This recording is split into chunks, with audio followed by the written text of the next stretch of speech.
Una protestante más que Hola, miente. hermanos, hoy quiero comentarles y enseñarles una conversación con una protestante, su nombre es Cecilia Rojas.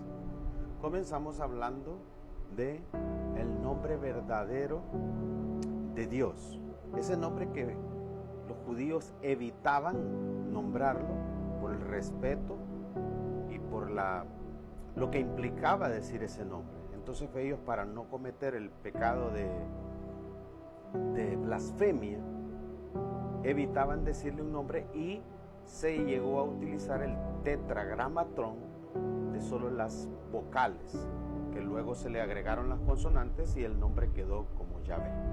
Miremos cómo va la conversación y el resultado final.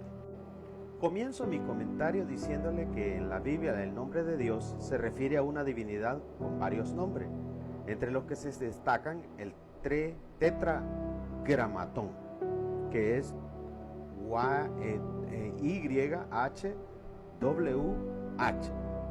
y en español se suele pronunciar como Yahvé, y dice: Jehová es un nombre que aparece en las Biblias evangélicas únicamente. Le hago referencia que Jehová se refiere a un Dios de la destrucción. Y miren cómo va la conversación con Cecilia Rojas. Ella asegura que Yahvé al castellano, que la traducción de Yahvé al castellano es Jehová de los ejércitos, Dios y Señor de Israel. Pero Yahvé no se puede traducir al castellano, porque ya al agregarle las vocales ya está en castellano para poder decirlo, para poder nombrarlo. Pero ella desconoce esto y la verdad que es una lástima, pero eso es lo que ocurre con nuestros hermanos separados. Luego ya ataca mi preparación, ya se mete en un plano personal y dice: con todo el estudio que tiene, y ni así tiene unción del Espíritu Santo. ¡Qué pena!, dice ella. Luego le vuelvo a explicar: el tetragramatón, el nombre propio de Dios en hebreo compuesto por 4 letras, en español no hay que traducirlo más. En español se suele pronunciar Yahvé, nunca Jehová. Por eso los hermanos separados dicen: aleluya, gloria a Dios, porque aleluya es darle alabanza a Yahvé. Si el nombre de Dios no fuera Yahvé, entonces ellos tendrían que cambiar el griterío ese que hacen en sus templos y tendrían que decir aleluya, que sería lo correcto para ellos, que tienen sus miles de doctrinas y sus miles de creencias, nada sustentado con la Biblia. Le comentaba yo que, porque ella decía que el Dios de la destrucción, que claro que Dios es Dios de la destrucción, y le digo: ¿cómo puede ser Dios de la destrucción si en 1 Corintios 13 se describe a Dios? Y ella dice: no, se describe a Cristo. A Cristo se despide. Pero yo le hago mención de la primera carta de Juan y le digo: en la primera carta de Juan dice: Dios es amor, quedando muy claro al hacer la exégesis que 1 Corintios habla de Dios Padre. Y le pongo la nota donde le digo: qué terrible.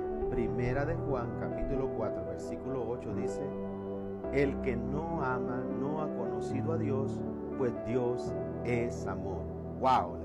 Si necesitas clases, ese changarro al que va, mándeme el pastor y también lo educamos. Por si no quiere salir de la apostasía, al menos que le enseñen, que no le enseñen mentiras. Ninguna autoridad en la iglesia evangélica enseña que 1 Corintios habla de Jesús, habla de Dios, y lo confirma con 1 de Juan 4:8. Luego ella dice: no, vamos a darle clases bíblicas, porque es obvio que no entiendes. Le voy a enseñar que hay que temerle a Dios. Yo nunca dije que no había que temerle a Dios, pero tampoco el temor es lo mismo que tener miedo. Tener temor es respeto. Y se lo dije muy claramente que hay que tenerle temor a Dios si nosotros le fallamos, porque dice la misma primera carta de Juan que si nosotros decimos que no tenemos pecado, lo hacemos mentiroso a Él y la verdad no está en nosotros. Y usted sabe quién es la verdad, hermano. Jesucristo mismo dijo: yo soy el camino, la verdad y la vida. Por tanto, si yo digo que no tengo pecado, no tengo a Jesús en mi vida. Ella, fíjense bien lo que contesta. Le comento: hijita, temor es lo mismo que miedo. ¿Esas de verdad son tus clases bíblicas? Realmente las rechazo. Temor no es lo mismo, porque si caigo en falta debo de tener temor que al final de juicio seré excomulgado de la salvación. Pero no debo tener miedo, porque los dos textos bíblicos que acabas de poner, al hacerle la exégesis, son vinculantes a la salvación. Pero cuando se refiere a reconciliación, no tiene nada que ver. Entonces aquí es donde el protestante saca un texto fuera de contexto para tener un pretexto. Y le pregunto: ¿por qué lo haces?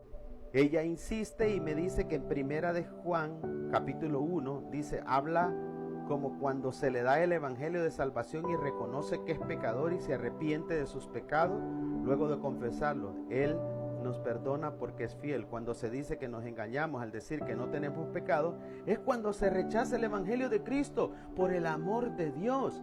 ¿A dónde están llevando esto los protestantes? Esto ya es inaudito. Y es por eso que hoy, para dejar en evidencia a un protestante más, utilizaré esta Biblia. Es una Biblia de estudio, mírenlo bien, Reina Valera 1960, Diario Vivir, Biblia de estudio, letra grande, donde nos vamos a ir a la primera carta de Juan, capítulo 1, y vemos el comentario del erudito que escribe tu Biblia. Dice, confronta aquí la segunda herejía de los falsos maestros, que las personas no tenían la tendencia natural a pecar. Los falsos maestros negaban que el pecado rompía la comunión con Dios. El propósito de confesar nuestros pecados es darnos la libertad para disfrutar de la comunión con Cristo, aliviar nuestra conciencia y calmar nuestras inquietudes. Sin embargo, hay cristianos, Cecilia Rojas, que no entienden cómo funciona. Como puedes ver, hermano, no hay manera de hacer entender a los hermanos protestantes, porque después de eso, y no quiero dejarla más en evidencia, después de ponerle esto de la Biblia, me dijo, de nada sirve que me pongas la Biblia si tú no tienes la unción del Espíritu Santo. Cuando le insistí varias veces, tú no puedes decir que yo no tengo la unción del Espíritu Santo, porque la palabra de Dios dice que aún a ustedes que son malos le dan buenas cosas a sus hijos, cuanto más mi Padre que está en el cielo les dará el Espíritu Santo a quien lo pida. Ella se atreve a ir en contra de la palabra de Jesús, lo que la convierte en una anticristo.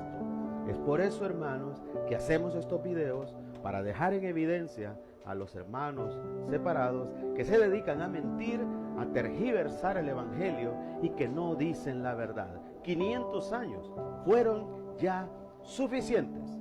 En el caso de ella, pertenece también a la misma secta del otro hermano, Edwin Rodríguez, que solo tiene 21 años de fundación. No te dejes engañar, hermano. La verdad está en la única iglesia que tiene historia, que tiene magisterio y que viene edificada el año 33 con nuestro Señor Jesucristo. Que Dios te bendiga y nos vemos en la próxima.